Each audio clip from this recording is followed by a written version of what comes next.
বেশিরভাগ রোগা মেয়েরা বলে আমরা বাড়িতে অনেক বেশি পরিমাণে খাচ্ছি, তাও আমাদের ওজন বাড়ছে না কেন? কারণ আমাদের খাবার প্লেটটা দেখতে ঠিক এরকম হয়, যেখানে সবচেয়ে বেশি পরিমাণে থাকে ভাত, কিছু সবজি ভাজা ও কিছু তরকারি, তার সাথে প্রোটিনের নামে একটি ডিম ও একটুখানি ডাল। তো চলো আমরা এই খাবারের পরিমাণগুলিকে তাড়াতাড়ি ঠিক করি, যাতে দ্রুত ওজন বাড়াতে পারি। প্রথমে আমরা ভাতের পরিমাণকে যতটা খেতে পারবো ততটা পরিমাণে নেবো।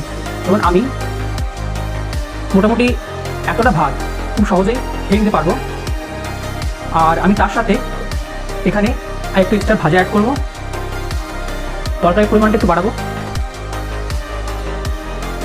এছাড়াও আমরা প্রোটিনের জন্য আর একটা এক্সট্রা ডিম অ্যাড করবো। এবার তুমি যদি ভেজিটেরিয়ান হও, মানে নিরামিষ খাও, তাহলে তুমি ডিমের জায়গায় পনির খেতে পারো। তুমি এর সাথে একটু দই অ্যাড করবে, যাতে প্রোটিনের পরিমাণটা বাড়তে পারে। ডালের পরিমাণটা আমরা আরেকটু বাড়াবো, ঘন ডাল ইউজ করবো যাতে আমরা ওজন বাড়াতে পারি।